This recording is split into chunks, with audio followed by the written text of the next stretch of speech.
I'm 70. I don't go visiting around. Here's why. It's not about being antisocial or pushing people away. It's about recognizing how your priorities shift, how relationships evolve, and why being intentional with your time becomes more meaningful than ever. If you've ever felt the same way but couldn't quite put it into words, stay with me. This might help you understand yourself better. Stick around until the end, because these reasons could completely change how you view your social life and help you feel more confident in the choices you make. Number 1. Prioritizing energy for meaningful interactions.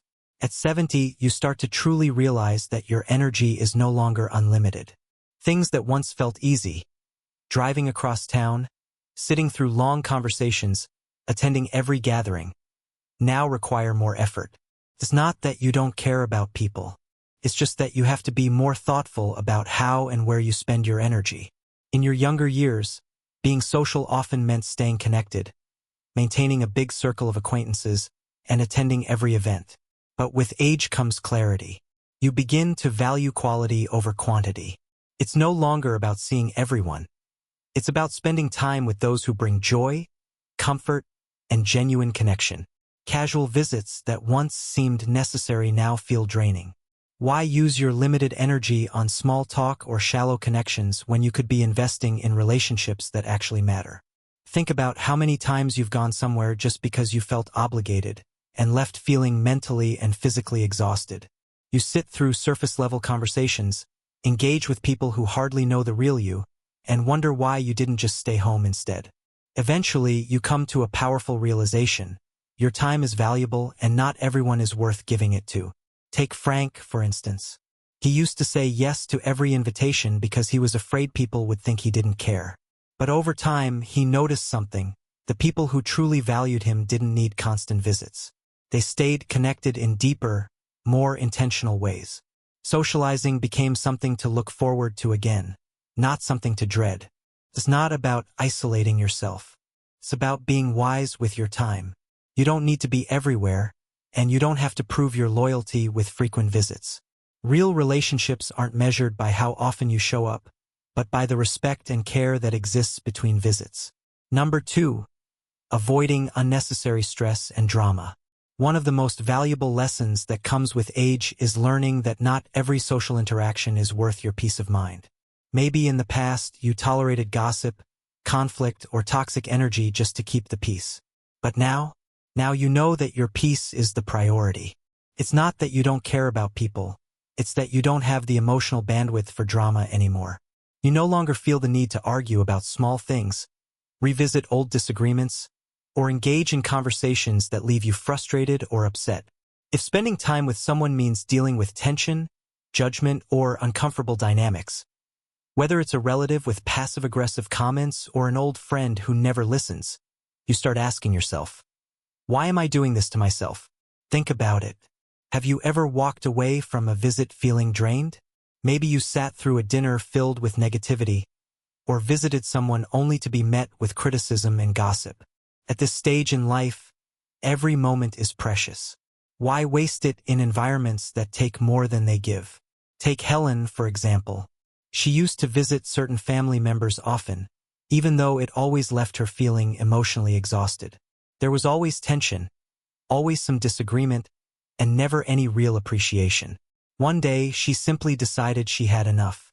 She started saying no to the stress, and yes to the people who made her feel respected and cared for. For the first time in years, socializing felt enjoyable again. Protecting your peace doesn't mean cutting people off. It means being selective about what you allow into your life. You don't owe anyone your presence, especially when it costs you your happiness. And the people who truly care about you won't expect you to endure emotional discomfort just to maintain a relationship. If you're still watching this and finding these insights helpful, please comment number 2 below to let me know you're here. And if you haven't subscribed yet, don't forget to hit the bell so you never miss our next video. Your support helps us keep creating meaningful content. Let's move forward. Number 3. Finding comfort in familiar spaces. There's something deeply comforting about being in your own home. Over the years, you've created a space that reflects you, where you can think clearly, breathe deeply, and simply be yourself. As you get older, that comfort becomes even more valuable. The idea of getting dressed up, driving across town, making small talk, and sitting in someone else's space just doesn't feel as appealing as it used to. This doesn't mean you're avoiding people. It means you've come to appreciate the peace and simplicity of your own surroundings. When you're younger, there's a constant push to go out, stay busy, and attend every event. But somewhere along the way, you realize being out and about isn't always better than being home. There's joy in small routines. Sipping coffee from your favorite mug, reading in your favorite chair, waking up in your own bed with no schedule but your own. There's no pressure to entertain. No need to adjust to someone else's plans. Just peace. And let's be honest, not all environments are comfortable. Sometimes other people's homes feel too noisy, too crowded, or simply not relaxing. Maybe the atmosphere feels off, or the space just isn't easy to navigate anymore. At 70, comfort becomes a form of self-care.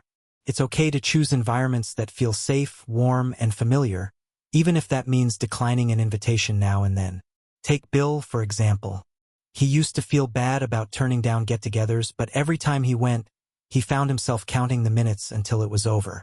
The noise, the unfamiliar surroundings, the lack of comfort, it left him exhausted.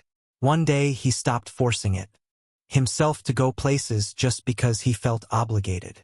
Instead, he began inviting others to visit him on his own terms in his own space, and suddenly socializing became something he actually enjoyed, rather than something he felt pressured to do. There's a reason home feels like home. It's the space you've created just for you. It's where you feel secure, where your favorite things are, and where you can move through your day at your own pace without feeling like a guest in someone else's environment. Choosing to spend more time at home isn't about withdrawing from the world. It's about embracing the comfort you've carefully built over the years. And there's absolutely nothing wrong with that. Number 4. Choosing quality over quantity in social life. In your younger years, social life can feel like a numbers game. More friends, more invitations, more events, more everything. A full calendar often gave the impression of being well-connected and socially fulfilled. But at 70, your perspective shifts. You begin to understand that true fulfillment doesn't come from how many people you know, but from the depth of the relationships you nurture. Instead of making the rounds just to stay socially active, many older adults find themselves focusing on fewer but more meaningful connections.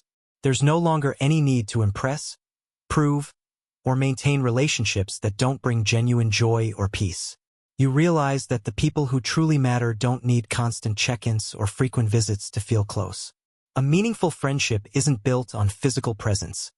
It's built on mutual respect, understanding, and the feeling of being valued. Ask yourself, how many of the people you used to spend time with actually added value to your life? How many of those relationships were based on habit or social obligation rather than true connection? For many, the answer becomes clear, and that's why, with time, the circle naturally gets smaller.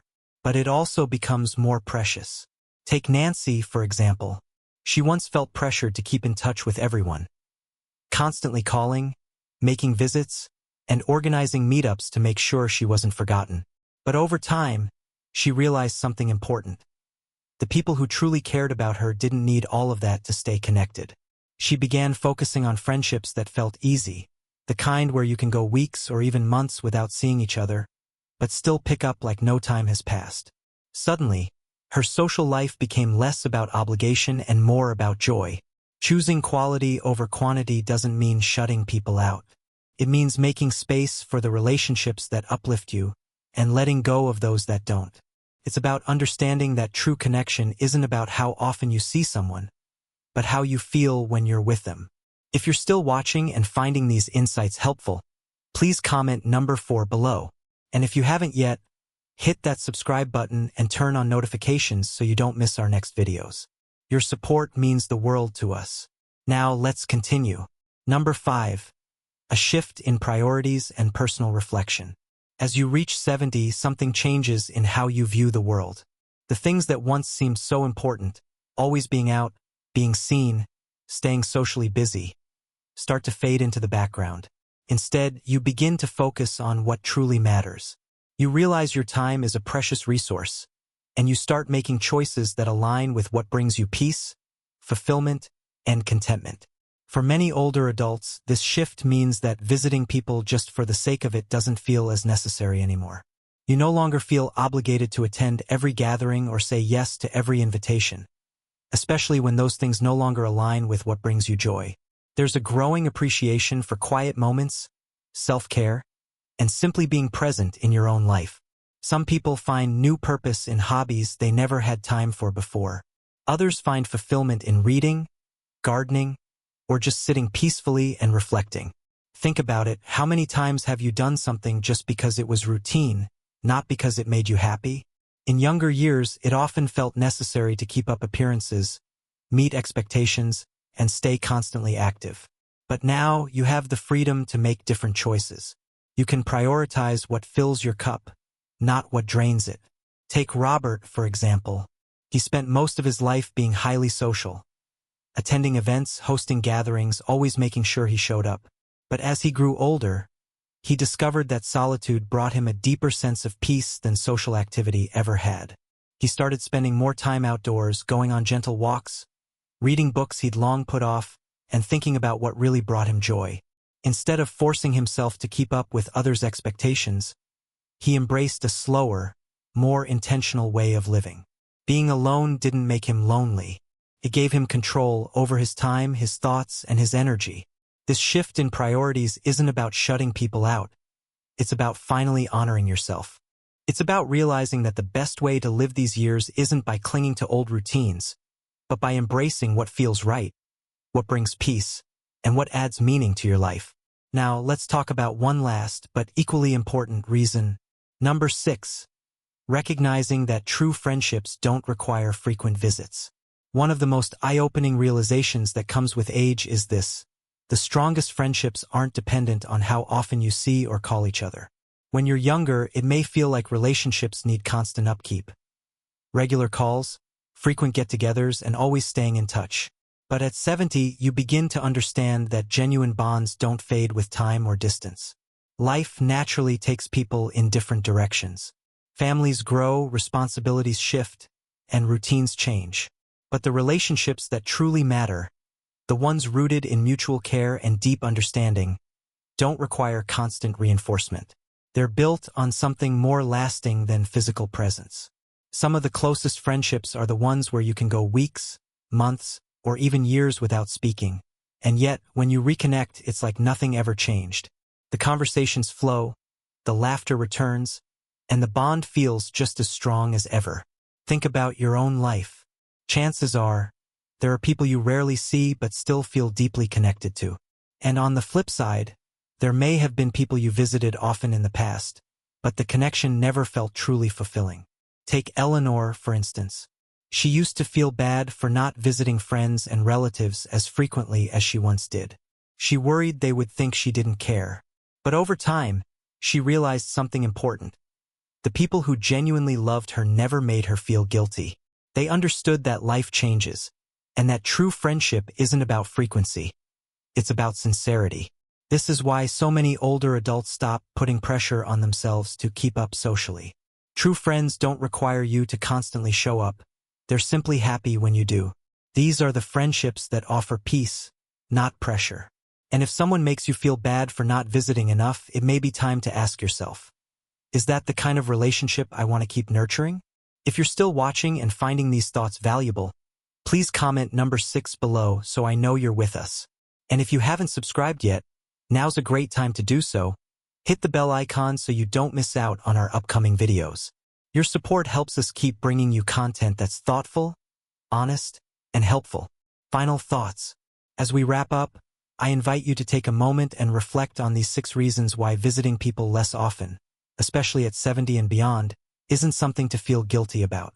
Life changes, priorities shift, and how we connect with others naturally evolves.